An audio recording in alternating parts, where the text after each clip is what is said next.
모윤숙 레네가 테이크 투. 언더우드가는 사실은 풍수상은 그렇게 좋은 집이 아니에요.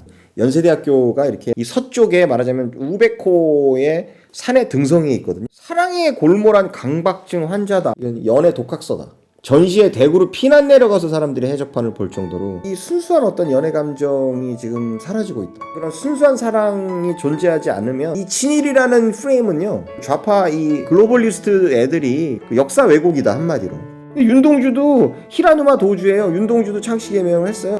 뭐가 그럼 친일 작가고 어떤 게 친일 작가가 아니죠?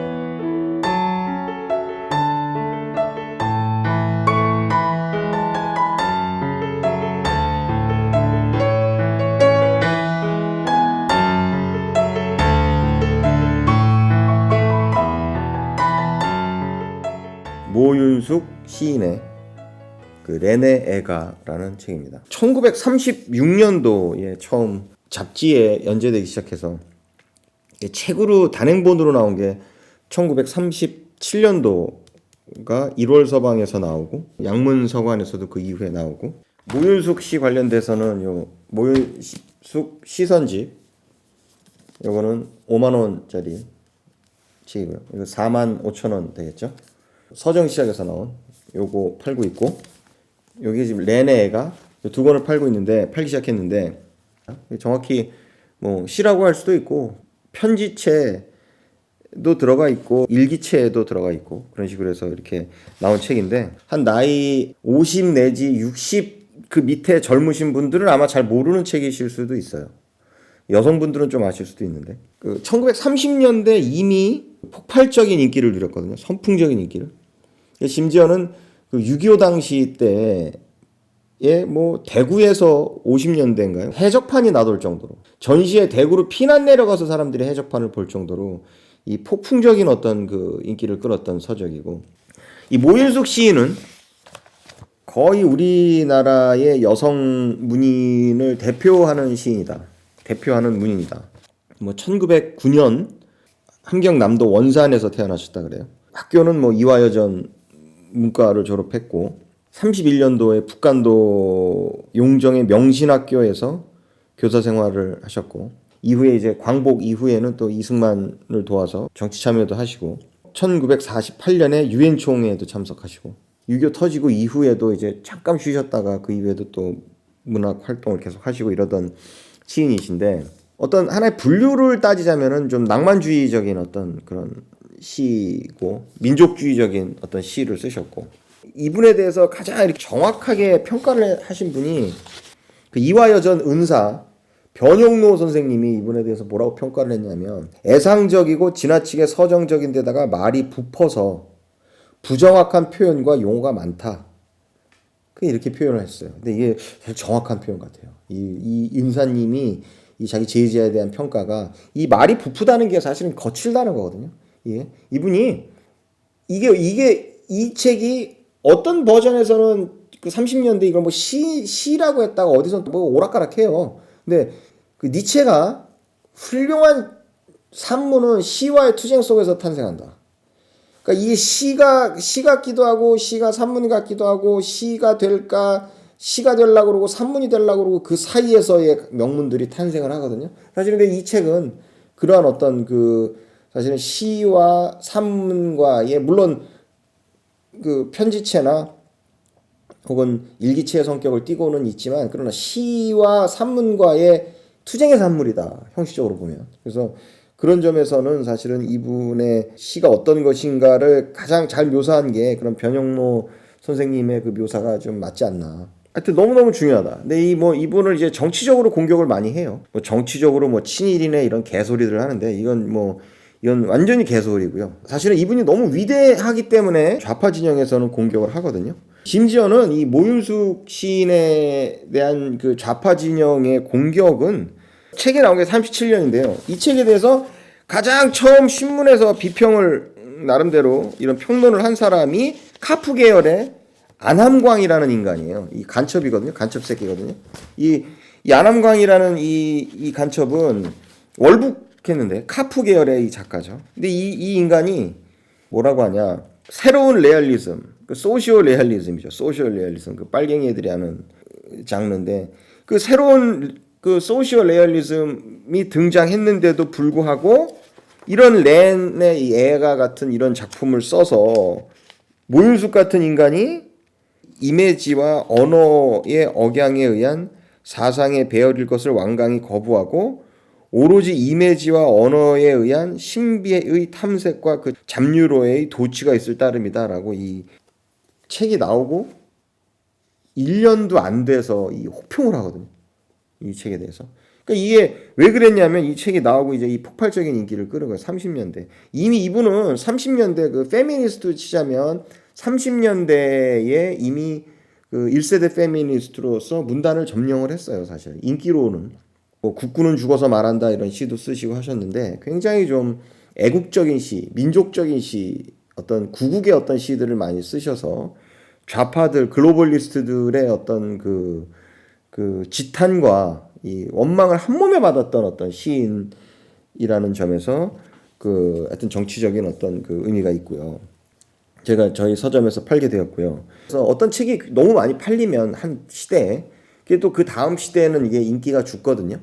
그러면 이게 이제 30년대 말에 이렇게 팔렸다 그러면 40년대 거치면서 사실은 거의 10년을 넘게 이게 이렇게 많이 팔렸으면 이 책이 어떤 연애 소설이라고 그래야 되나? 이런 걸로 이렇게 많이 팔렸으면 조금 뜸해질 수도 있는데 이분이 뭐 굉장히 중요한 어떤 정치적인 어떤 것들에 이 연루가 되세요. 그래서 그 대표적으로 그 언더우드 부인 그 총격 사건이 있어요. 총격해서 돌아가셨는데 그 사건이 일어난 게 이제 1949년도 그 연세대학교 지금 그 언더우드 가 기념관인가 뭐 서문 쪽에 있거든요. 그 기념관이 연세대학교가 이렇게 신촌에 이렇게 산을 둘러싸서 좌청룡 우백호로 이렇게 되어 있으면 그 서쪽에 이렇게 있어요. 서쪽에 있는 그 집이 있어요. 그게 이제 1949년인데 그 6.25가 1950년도에 발발하니까 6.25 나기 1년 전이거든요. 근데 실제 지금 상황과 굉장히 유사해요. 정치적 상황이. 그 6.25가 사실은 1949년도에 이미 시작되고 있었다고 봐도 돼요. 휴전선에서 각종 이렇게 충돌이나 돌발 상황들이 계속 발생하고 있었고, 왜 전쟁이 발생하기 직전에 이렇게 사회를 혼란시키기 위해서 이렇게 간첩 활동들이 많이 하거든요. 언더우드 부인이 저격되는 사건이 굉장히 충격적인 사건이었는데 그때 현장에 이 모윤숙 선생님이 계셔서 그 범인의 말로는 뭐 모윤숙 선생님을 저격하려고 하다가 못하고 잘못해서 언더우드 부인을 저격했다고 하는데 최근 나온 논문에 의하면 그 저격한 사람이 그 언더우드 부인을 노려서 저격을 했다라고 그런 주장도 있어요. 일설에. 40년도 말에도 공산주의자나 이 좌익 계열에 있어서는 그 공적 1호고요. 거의 문학의 인사로서는.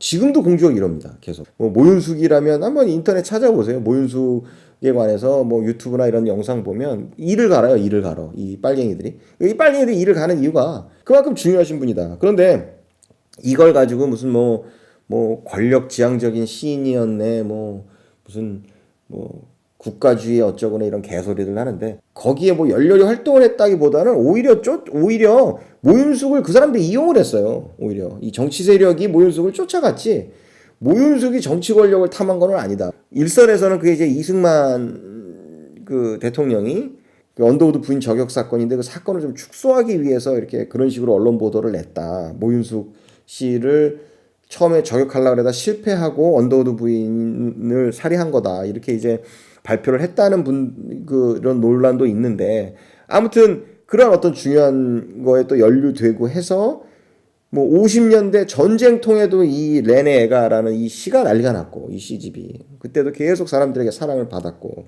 전쟁이 끝나고 나서도 이 전쟁 관련된 내용으로 해서 그 증보판이 또 나오고 계속 그러거든요.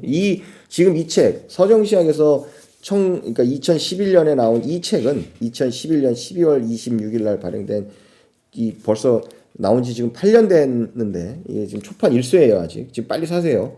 굉장히 좀 가치가 있는 책인데 그러니까 이 책의 이 내용들은 이미 여러 번 증보된 파이널 버전이고 실제 30년대 나온 버전은 40페이지 버전이었다고 하거든요. 46페이지나 이 앞부분까지가 거의 엑기스다. 이 앞부분은 거의 뭐 길이 남을 어떤 그런 명작이다. 이 앞부분. 근데 이 뒤에 겹쳐진 것들은 사실은 조금 그렇게 순도가 떨어진다 할까? 어떤 그 완성도가 떨어진다 할까? 그런데 처음에 최초에 나온 것을 계속 이렇게 더해서 작품이 점점 길어져서 나중에 이렇게 이런 만한 책이 된 거죠.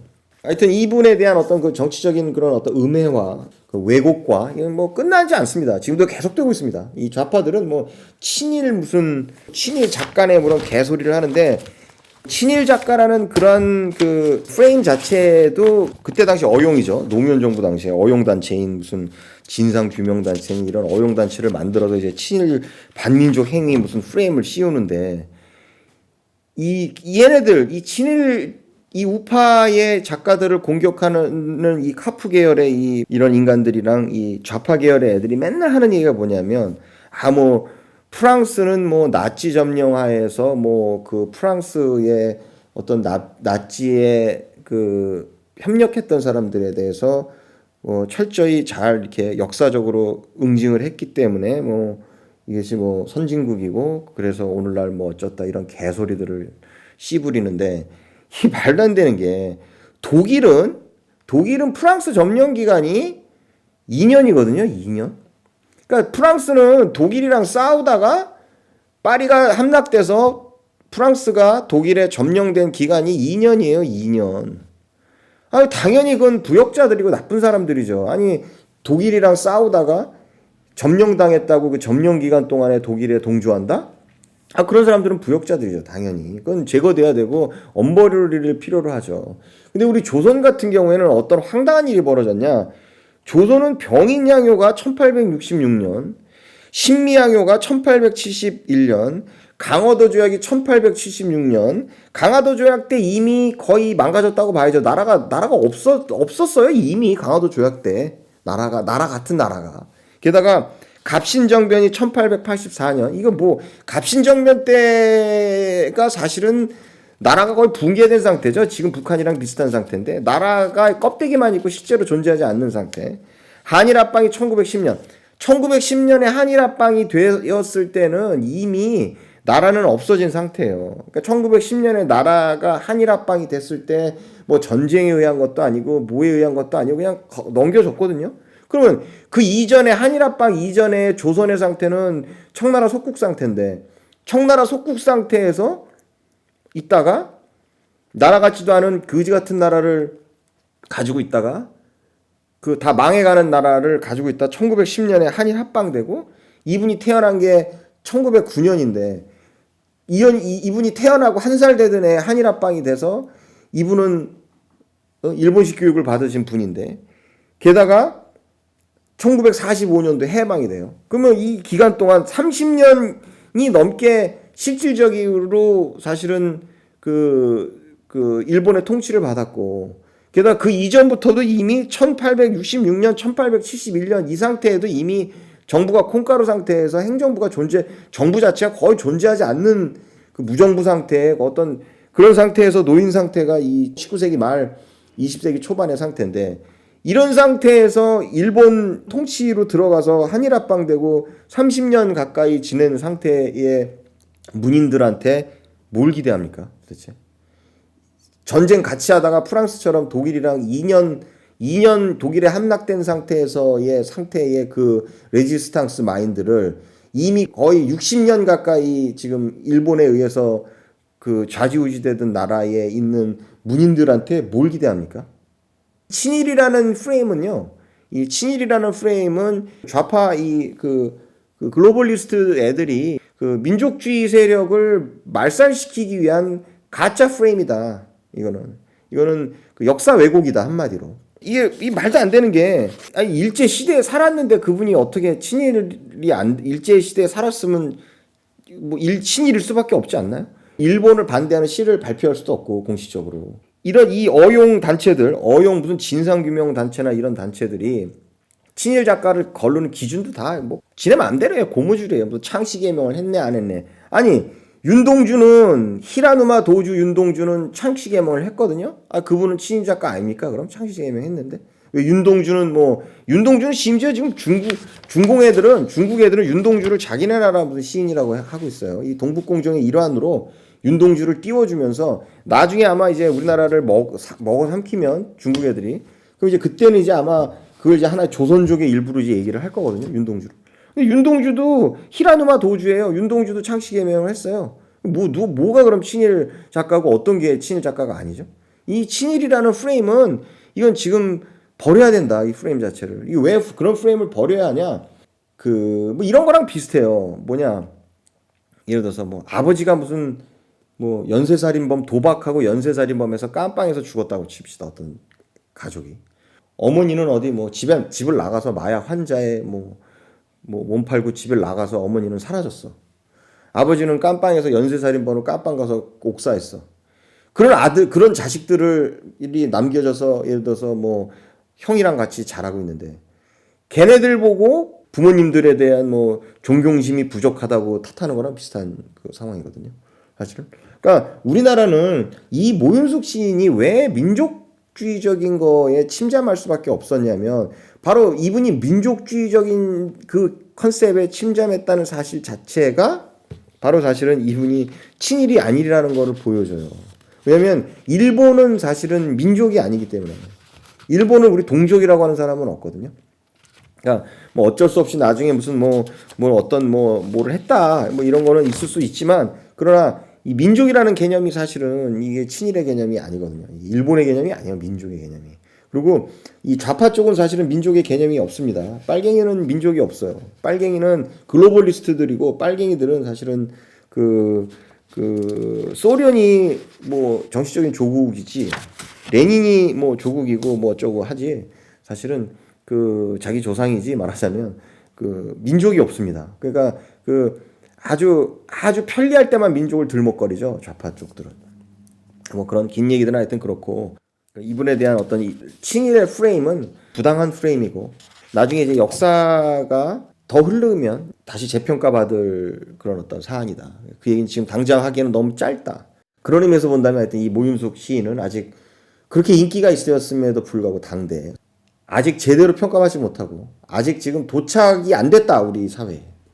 그 정도로 그 중요한 그 작가다 저는 그렇게 생각을 하고 그게 이제 하나의 어떤 이분의 그 글을 읽는 이분의 책을 보는 어떤 맥락일 수 있고 뭐 또 하나 저희가 하여튼 아까 그 언더우드 사건에서도 이야기를 했지만 그 언더우드 언더우드 집이 그 연세대학교가 이렇게 사실은 신촌동에 있거든요. 거기가 좌총룡 우백호 그래갖고 연대가 들어서 있으면 그 연대의 그 백양로를 중심으로 해서 볼 때 이 연세대학교 그 세브란스 병원 쪽에도 살짝 언덕이 있어요. 거기가 세브란스 병원 쪽이 병원과 사실 연대가 사실 구분되어 있어요. 살짝 언덕으로 저쪽 사범대 가는 길이 그쪽이 좀 지대가 높죠. 그다음 또한 동시에 이쪽 연대가 이 서쪽으로 저기 그 생활과학대학교 쪽으로도 그쪽이 이제 또 사실 언덕이 있어요. 근데 이 언더우드가는 사실은 풍수상은 그렇게 좋은 집이 아니에요. 이 서쪽에 말하자면 우백호의 산의 등성이에 있거든요. 그 언더우드가의 집이.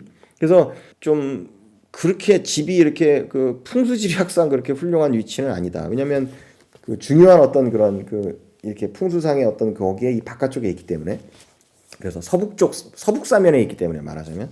근데 아마도 그쪽에 이제 그 지금 외국인 학교도 있고 아무튼 거기에 있었던 어떤 거기다 집을 지었던 이유가 있을 수 있겠죠. 이쪽은 이 연세대학교 캠퍼스의 그 동쪽은 좀 이대도 있고 사실은 그때 당시에도 물론 금화터널이 있기 전에는 거기가 좀 조용하긴 했지만 좀 그나마 거기보단 더 조용해서 이쪽으로 빠졌었던 것 같기도 해요. 아무튼 거기가 그 집에 대해서 자꾸 이야기를 하냐면 거기가 사실은 그 연세대학교 캠퍼스 자체는 신촌동인데 거기는 사실 또 연희동이거든요. 이 연대가 그 뒤에 그 청송대 뒤쪽으로 그 경영대 뒤쪽으로 그 뒤에 체육대 있고 거기 그 연세우유 쪽에 그쪽에 그 온실 쪽에 가는데 그 산 너머로는 다 연희동이거든요.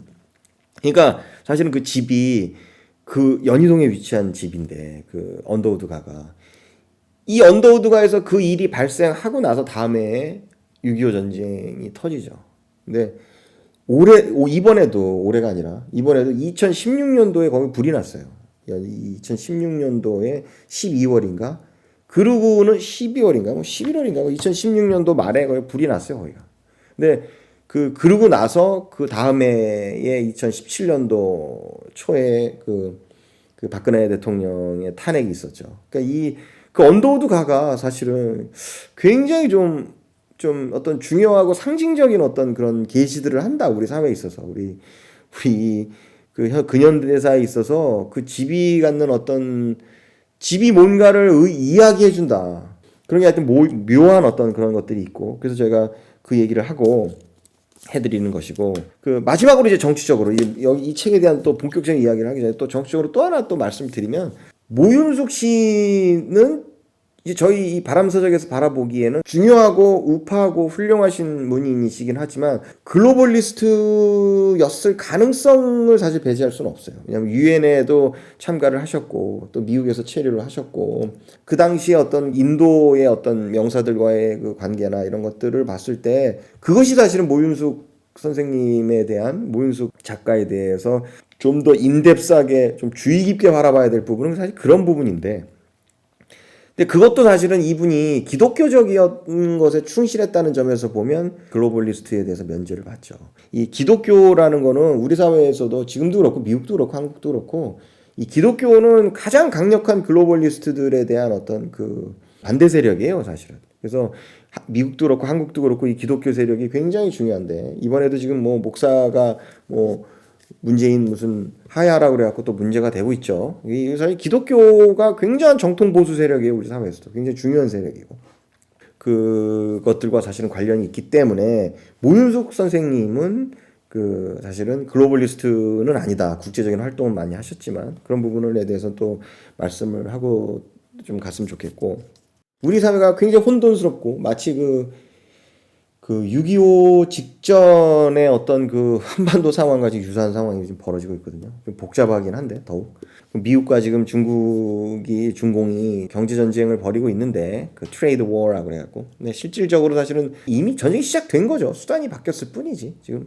뭐 대만 관련돼서 뭐 무기를 파느니 대만을 국가로 인정했느니 그런 것들도 지금 시끄럽고 일본과의 움직임도 그렇고 하여튼 굉장히 급박하게 돌아가고 있다 지금 동아시아 정세가 물론 뭐 그거를 트럼프의 재선과 관련돼서 뭐 이야기하기도 하지만 그 우리가 QE, Q1, Q2, Q4 그래갖고 이제 그 quantitative easing 그래갖고 지금 돈을 많이 풀었거든요 미국에서 그 미국에서 돈을 많이 푸는 거를 그 quantitative easing을 다시 되돌리는 방식으로서의 관세 정책을 쓰고 있다. 지금 트럼프가. 그리고 그러한 과정에서 사실은 심지어는 전쟁도 지금 날 수 있다. 왜냐면은 이 달러화나 이 통화 문제가 너무 심각하고 이 경제 문제가 사실은 이 핵심에 있기 때문에 중국과의 어떤 무역의 문제가 상무부가 아니라 이 재무부가 개입돼서 서로 연락들을 하고 서로 접선을 하고 서로 조율을 하고 있거든요. 중국이랑 미국 측에서. 그것들이 이것은 사실은 그 무역의 전쟁이 아니라 환율 전쟁이다 이렇게 얘기를 하는데 통화 문제가 이 트럼프가 물려받은 이 미국이라는 게 사실은 경제적으로 지금 호황이긴 하지만 실제 가짜 호황일 가능성이 있다. 그런 어떤 미국의 어떤 그 통화 상황과 경제적 상황을 어떤 식으로든 치유하는 방식으로서의 지금 무역 전쟁과 관세도 뭐 멕시코 관세 문제는 사실은 약간 일단락이 됐죠. 약간 지금 소강 국면에 들었는데 멕시코와의 관세 문제든 중국과의 관세 문제든 사실은 관세 전쟁이 아니라 그것이 지금 경제적인 존립의 문제일 수 있다. 미국의 입장에서. 그래서 그렇게 지금 돌아가고 있는데 그렇게 긴박하게 돌아가고 있는 당시의 상황과 지금의 상황이 너무 유사해서 하여튼 저는 이 책을 이 호국의 달 6월에 이 책을 팔기 시작을 했고요. 그것이 이제 정치적인 혹은 시대적인 맥락이고 이 책을 제가 팔게 된. 또 다른 이제 그 문학적인 맥락은 이 책이요. 모든 정치적인 거 다 빼고 이 책에서 모든 뭐 이념적인 거 빼고 낭만주의가 어떠니 뭐 친일파가 어떠니 개소리들 이런 거 다 빼고 순수하게 문학 자체의 어떤 것으로 바라봤을 때 이 책이 갖는 폭발성이 지금 오늘날에 더 크다. 굉장히 크다. 사실은 이 책을 이 렌의 이 애가는요. 아마 뭐 알지도 못할 거예요. 사람들이 대부분의 사람들이 몰라요. 지금 30대, 40대까지도 몰라요. 40대들도 이 세대가 아닙니다. 거의 그 이전에 60대들 세대가 이 세대거든요. 70대, 60대 세대가 지금. 그러니까 현재 그 40대나 이 밑에 있는 30대, 20대 이런 분들은 이거 사실 몰라요. 뭔지. 이 책의 존재 자체를 모르거든요. 그러신 분들이 많죠. 우리나라 역사상 2000년대에 좌파가 집권하여서 거의 간첩에 가까운, 고정 간첩에 가까운 분들이 집권해서 나라를 다 콩가루로 만들면서 했던 일들이 여러 가지가 있는데 뭐 대표적으로 이제 이덕희나 이런 어떤 전혜린이나 이런 분들이 묻힌 거 문학적으로 그 하기 이전에 이미 모윤숙 이분은 묻히신 분이거든요. 그래서 지금 아마 사람들이 몰라요. 모르는데 왜 이거를 갑자기 팔기 시작했냐? 이게 이제 이 미투의 시대에 그 연애를 안 하는 남성의 비율이 그렇게 높다고 하죠. 결혼을 안 하는 비혼, 미혼 뭐 그러는데 지금 사실은 글로벌리스트들이 다 그것도 꾸민 일들인데 글로벌리스트들의 기획하에 미투나 이런 것들이 그 미국이든 한국이든 또 다른 어느 나라든 이 글로벌리스트들이 한 사회나 한 시스템이나 한 민족을 부수기 위해서 가장 중점적으로 하는 것들이 얘네들이 이제 그 가족을 붕괴를 시켜요. 왜냐면 가족이라는 게 그 사회의 가장 중요한 기초단위거든요. 그러니까 어떤 사회든 가족이 붕괴되면 그 사회가 붕괴돼요. 장기적으로. 그 대표적인 예가 이제 북한은 사실은 가족이 붕괴된 상태예요. 북한은. 그리고 그 많은 나라에서 그 왜 기독교가 글로벌리스트들의 반대 대척점에 있냐. 그 글로벌리스트들에 대한 가장 훌륭한 지금 백신의 역할을 하고 있냐 우리 시대에. 그 이유는 기독교는 가족의 가치를 존중하고 그것을 보존하려고 하거든요. 근데 이 글로벌리스트들은 가족을 깨요. 그 가족을 깨서 그 가족이 깨지고 심지어는 그것이 이제 분자화된 상태까지 깨져서 이 미투는 사실은 가족을 원자 단위로 분해시키는 남녀 간의 갈등을 유발해서 가족을 아주 근본적으로 파괴하는 게 바로 미투 운동이거든요. 그래서 실제 우리 사회가 지금 그렇게 남녀 간의 갈등이 증폭되고 있다. 남녀 간의 어떤 순수한 사랑이나 이런 것들이 왜곡되고 더 이상 논의되지 않고 동성애나 해야 뭐 영화가 될 정도로 일반 보통 남자 여자의 어떤 순수한 의미에서의 이 연애 감정과 이런 것들은 지금 거의 지금 그 레이더상의 이 문화계의 레이더에 사라졌거든요.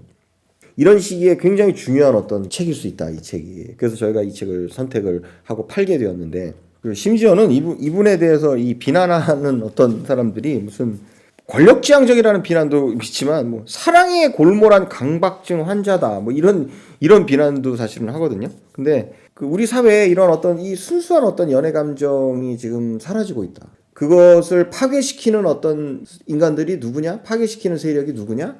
그것은 사실은 글로벌리스트들이다. 이런 미투나 극단적인 페미니스트들의 어떤 균동이나 이 기타의 모든 것들은 한 나라나 민족이나 시스템을 그 근저에서 붕괴시키려는 어떤 세력에 의해서 사실은 증폭되고 증진되고 있다. 그것은 종북이나 무슨 북한이 좌파가 아니라요. 그 문화적인 좌파들이 사실은 굉장히 우리 사회를 붕괴시키고 있고 심지어는 많은 부분에 지금 성공을 하고 있다. 그래서 우리 사회가 지금 뭐 출산율이 뭐 1%대 밑으로 내려간 지 좀 꽤 됐는데 그 출산율이 1%대 내려갔다는 얘기는 사회가 이 붕괴되어 가는 거거든요. 그러니까 어떤 사회가 잘못된 철학을 가지고 어떤 사회가 잘못된 생각을 가지고 잘못된 이념을 가지고 이 사회가 돌아가는 거면 어떻게 되냐. 그럴 수 있죠, 사회가. 올바른 방향으로 가면 그 사회가 부흥을 하고 잘 살고 더 나은 사회가 되고 올바르지 않은 방향으로 가면 그 사회에 대한 그 징벌은 어떻게 이루어지냐면 그 사회가 망해요. 그것이 올바르지 않은 이데올로기나 올바르지 않은 사상이나 올바르지 않은 철학을 선택한 사회가 받는 징벌이에요. 그 사회가 없어져요. 그래서 우리 사회는 지금 없어져 가고 있다. 지금 출산율이 왜 떨어졌는가? 그 출산율은 뭐 돈을 안 줘서 떨어진 게 아니거든요. 우리나라 역사상 출산율이 가장 높았을 때가 단 땡전 10원도 국가에서 지원하지 않았을 때, 출산에 지원하지 않았을 때 출산율이 가장 높았어요. 그 얘기는 바로 무슨 뭐 빈부격차, 가난, 혹은 무슨 지원들, 국가 지원, 이게 출산율과 관련이 없다는 거죠.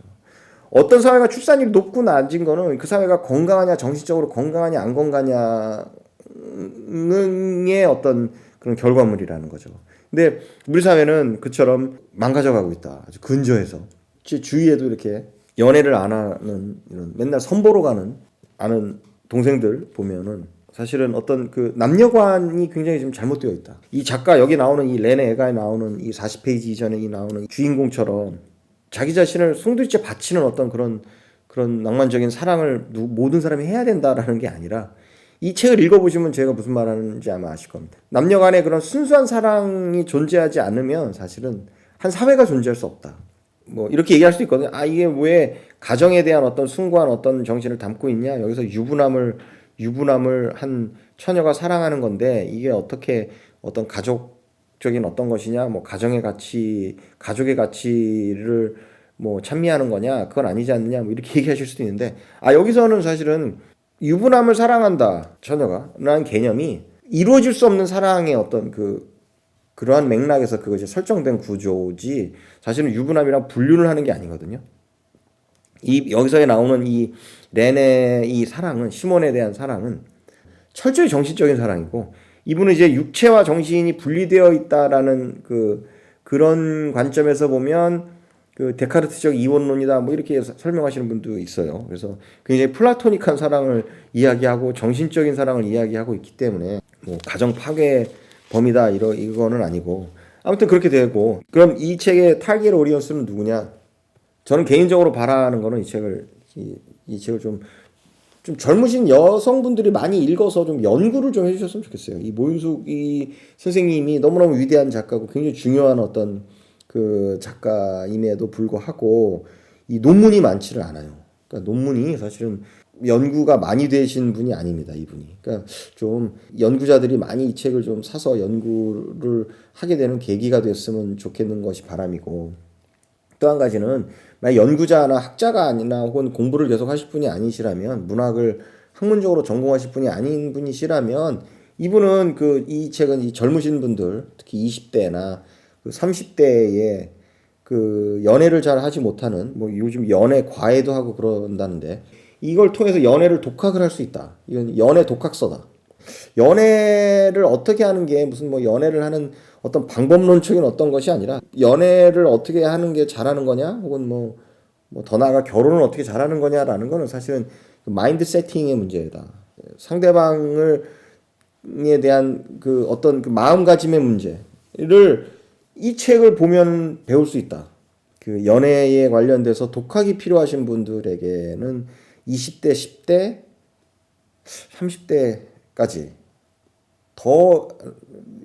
더는 좀 아닐 것 같은데, 더는 필요 없을 것 같은데, 나이 40대는 사람들은. 아무튼 20대나 10대 분들, 남녀를 불문하고, 이건 뭐 네 여자들만 봐야 되는, 이 화자가 여자라고 말을 하는, 너레이션을 하는 그 사람이, 말을 하는 사람이 여자고 이 쓴 사람이 여자이기 때문에 여자가 읽어야 되는 게 아닙니다. 이건 남자도 지금 읽어도 아무 상관이 없습니다. 그러니까 어떤 상대방에 대한 태도의 문제이기 때문에 남녀 공이 이거는 읽으실 수 있다. 그리고 물리적인 측면에서는 이 책의 하여튼 총 페이지는 351페이지고요.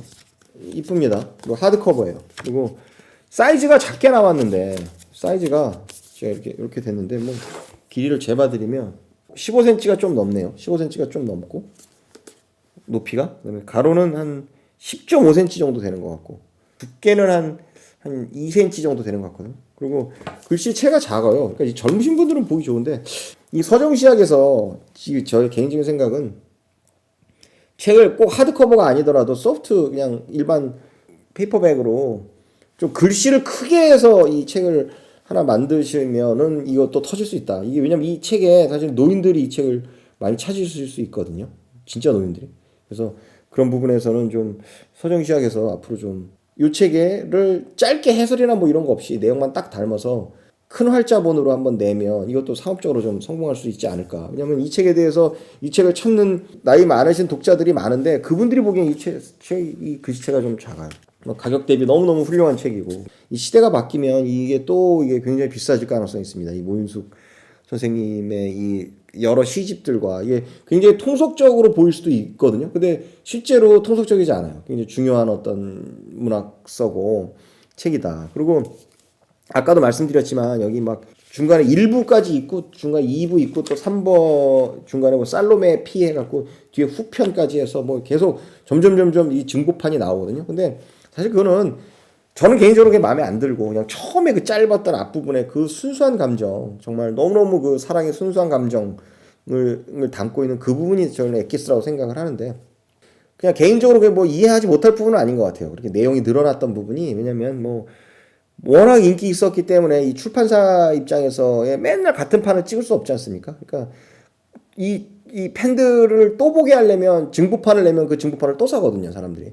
이게 일단 출판사의 요청도 있었고, 또 뭔가 좀 더 이 그 6.25를 겪고 또한 해외 어떤 그 경험들을 하고 이런 경험들을 통해서 그런 어떤 서사지적인 어떤 것을 하려고 했었던 시인의 어떤 그것도 있었던 것 같고, 부분적으로. 그다음에 또 팬들이 워낙 이거를 새로운 내용을 좀 내라 했기 때문에 이게 막 점점점 길어져서 나중에 이렇게 됐거든요. 근데 정말 그 앞부분에만 해서 짧게도 또 한번 그게 나오면 그것도 사실 상업적으로는 굉장히 터질 수 있다. 좀 싸게 그걸 한번 내면. 그래서 좀 저는 개인적으로 하여튼 이해는 하지만 제가 좋아하는 건 그 앞부분의 그 초판 부분의 그 부분이다. 그 부분이 너무너무 마음에 들고 좀 굉장히 신선하고 충격적이다. 그러니까 모든 정치적이고 뭐 사회적이고 뭐 페미니즘적이고 뭐 문학사적이고 이런 것들 다 그런 것들 다 BS 다 커링하고 이 순수하게만 그냥 문학 작품으로만 보더라도 굉장히 충격적이고 신선하다. 보시면 도대체 그 낭만성, 남녀의 사랑이라는 것이 어떤 식으로 순수하게 표현될 수 있는가 하는 거를 볼 수 있습니다. 너무너무 하여튼 훌륭한 책이고 요즘 사람들이 읽으면 아마 재미있게 읽으실 수 있는 아주 흥미롭게 너무너무 재미있게 왜냐 미투나 이런 그 페미니스트적인 이 세계관이 아니기 때문에 여기서 나온 세계관이라는 게 그래서 그런 의미로 읽으시면 재미있는 그 독서가 되실 것 같습니다. 좋은 독서 되시기 바랍니다. 감사합니다.